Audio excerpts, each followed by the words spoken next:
Um, my name is Chantelle Hulett. I am the HIV Prevention Technical Lead at PACT, specifically leading the DREAMS programming under Insiga Yaksasa.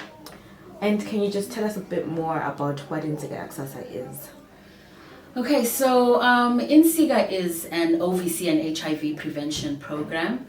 We are currently in our 5th year, funded by PEPFAR and USAID in support of the Ministry of Health. Looking specifically under the DREAMS program, we work with adolescent girls and young women from 10 to 29 years of age to empower them in order to make positive decisions for their health outcomes. For us, this is specifically around preventing new HIV infections in the country. All right, thank you. So we've been seeing Let's PrEPare. So can you tell us a bit more about that? Let's PrEPare. So the Let's PrEPare campaign is a new initiative under PACT, under Insiga, focusing on preventing new HIV infections. So as I've mentioned, we've been supporting the Ministry of Health for over a decade now. But we know that even though the country has made significant strides in relation to reducing HIV infections, annually we are still seeing pockets of new infections, specifically among our adolescent girls and young women who are 15 to 29. So in the last couple of years, this has been specifically noticeable, and it's primarily because of the impacts of COVID. Our work has always been to engage the individuals that are most at risk. So these are our adolescent girls and young women. But despite all the initiatives we've put into place, we are still seeing these rates of infection increasing in certain communities. So because of that, the Let's PrEPare campaign was born. One of the things we are very proud of as PACT is we take deliberate steps to engage the adolescents and young women that we work with in terms of making sure they know what options are available to them, but also making sure that we understand how they want to receive these services. With relation to PrEP, this is a critical and life-saving intervention. They made it very clear to us in our engagements that it's not enough for us to just educate them about PrEP or link them to where they can get PrEP. We also need to address the barriers around them that are preventing them from taking up the service openly. And I think PrEP has always been a special intervention for anyone in the HIV prevention space. But we know that speaking from the point of view of a woman, the decisions we make around our bodies and our health are more often than not also influenced by other people in our lives. This could be our intimate partners, our caregivers, and even the broader community. And so making a decision to take up PrEP, you think about the perceptions those people will have if I use this commodity.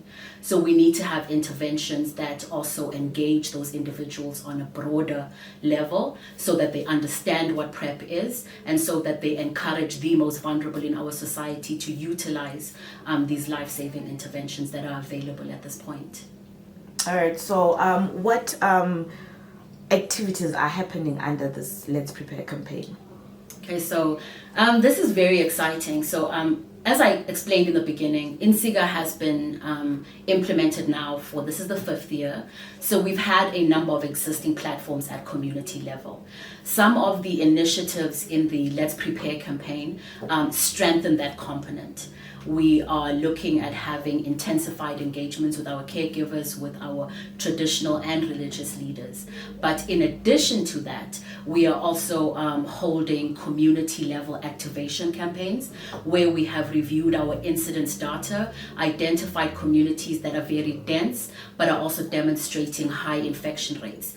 And in these areas, we work with our community partners, with the Ministry of Health and local leadership in order to conduct basically pop-up events where we are at field level talking face to face with community members in order to encourage understanding and also to encourage uptake of these commodities in those spaces. But on a larger and more national space now, when we are talking about bringing the entire country on board in supporting the most at-risk populations, we have awareness campaigns that are in the form of billboards, which you may have seen around. We have newspaper placements, we have radio adverts, in order to ensure that citizens, regardless of where they reside, even if they're not in the INSIGA implementation areas, also become sensitized around the availability of such interventions. And what are the expected outcomes from this campaign? Well, it's a very ambitious campaign. So we have a number of expectations.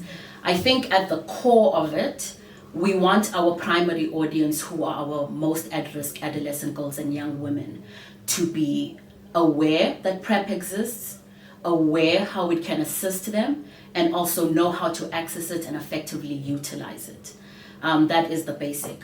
But beyond that, we also want to make sure that communities and community members are aware of the interventions, aware of the risks that our AGYW face, and are supportive of them using these interventions. And this desired outcome then also escalates to national level, where we want our partners and all communities also basically speaking the same language and encouraging and selling the same message around the fact that PrEP is here and we need to utilize it in order to protect the most at risk.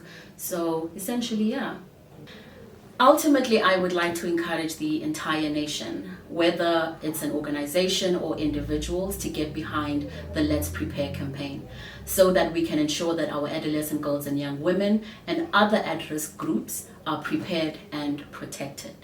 To interact more with the campaign or to get more information, please feel free to visit our social media spaces. You can visit Pact Eswatini on Facebook or the Dreams in Eswatini page. And remember, when you post, please feel free to tag us using #Let'sPrEPare.